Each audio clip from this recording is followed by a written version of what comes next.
Hey, it's Ben here from the Strength Factory, and today I'm going to talk to you about how you can go about planning your training for a big event or a race this summer.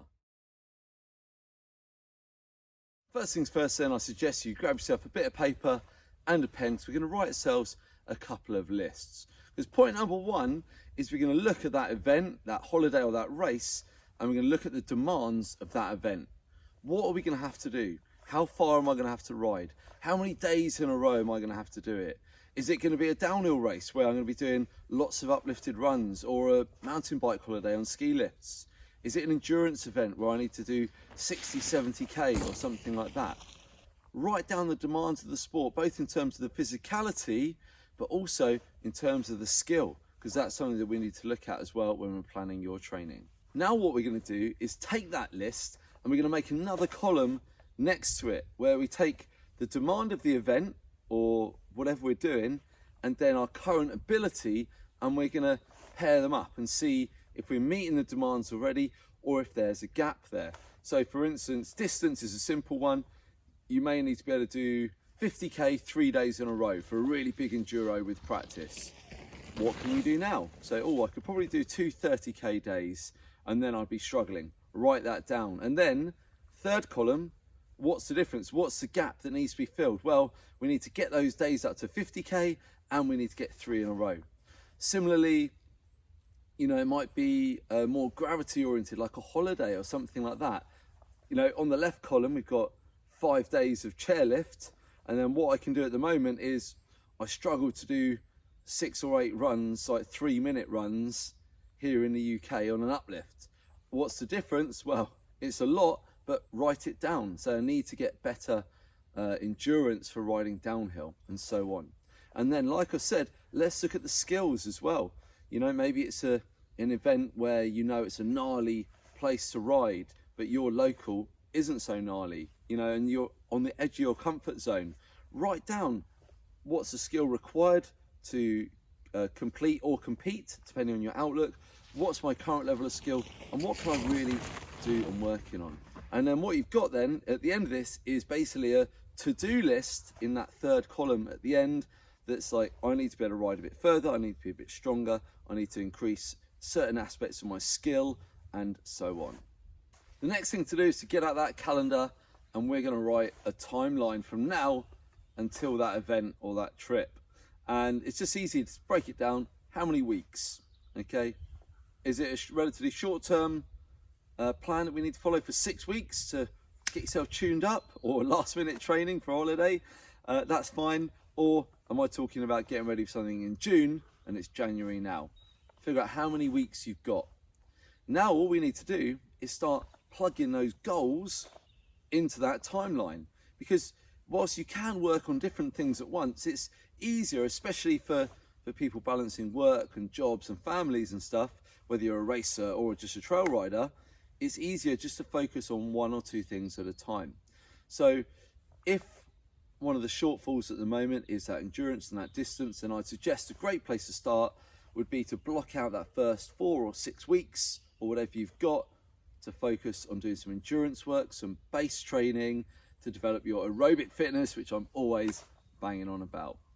We could then, coming into the spring, for instance, it's January now, we could then say, actually, I'm then going to, when I've got a bit more fitness there, I can do a bit of focus on some skill work when the days are a bit longer and I can ride after work maybe. Book some coaching sessions, book them a few months in advance so you know that you're going to address that issue there. Then you think, right, thinking about racing maybe, I then need to get sharp for racing. That's where the interval training kicks in for a 4 or 6 week block or something like that. Overlaying all of that, I believe you should be doing some sort of strength training most of the year, most of the time, whether it's body weight at home or whether it's a more full-on like gym-based program. If you're interested, I do have a wide range of programs that will definitely get you ready for your event. You know what to do. Look in the description, you'll see some links. Anyway, what I've got now is a very loose framework where I've got a certain thing I need to work on from that third column, from that to-do list. I'm going to work on that here, that there, and that there, and that's breaking down the time from now until the event with specific goals and targets to work on. So each step I've taken you through so far is hopefully very simple, but we're going from big picture, dunk, dunk, dunk, dunk, down. We're going to start zooming it in. So let's say we're going to start with a 4-week block of endurance or aerobic training, whatever you want to call it. Well, now the next step of the planning is to let's have a look at my weekly or sort of bi-weekly schedule. Okay, where can I make some time to get a little extra riding in on the turbo, on the road, on the e-bike, on the mountain bike, whatever it is? Where is that time?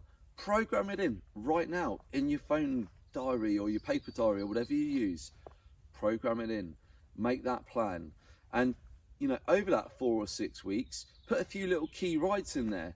You know, if we're aiming for 50k and you only ride 30, then at the moment let's start hitting those 30k rides and make them feel easier, and then let's start working on some 40k rides and then some 50k. So we've got progression through that block, and again, it's really simple. This isn't rocket science. It's just going through a very logical step-by-step process to get you from where you are to where you need to be. In a way then, that's kind of it. I mean, I haven't talked about sets or reps or what exercises to do, because that's all, you know, it's all down to the individual, and that's like the micro, that's zoomed right in. Actually, the big picture is what matters most. And so I just want to give you a couple more principles that you can apply to your approach.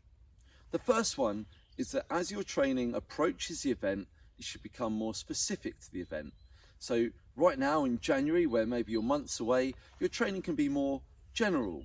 So we could do trail running to get fit, you know, maybe more work in the gym, doing other things as well as mountain biking. But really, we're keeping fit, we're keeping strong, we're trying to be better humans. As we approach the race, approach the event, the training gets more specific. So we're trying to maybe replicate the event, okay?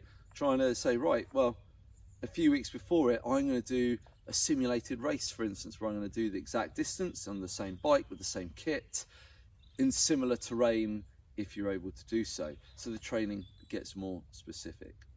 The second principle that I think is really worth applying, but not always possible, is to try to exceed the demands of the event or race that you're going to do.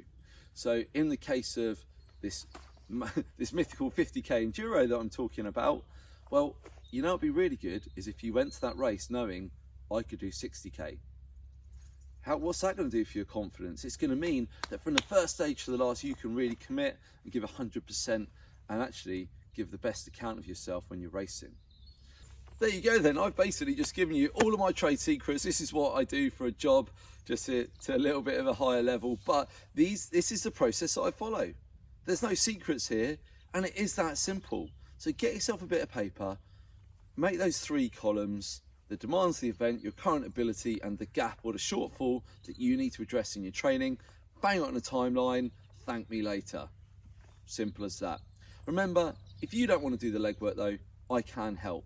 Make sure you have a look down below. I've got the Complete MTB Programme, which is gym-based and a bit more focused on performance and racing, but still, you know, for the trail rider as well. And I've also got the Over 40s Mountain Bike Programme, which you can do in the gym or at home.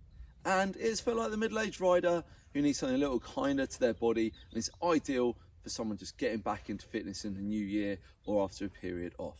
If you've got any questions, leave them in the comments below. Make sure you like and subscribe.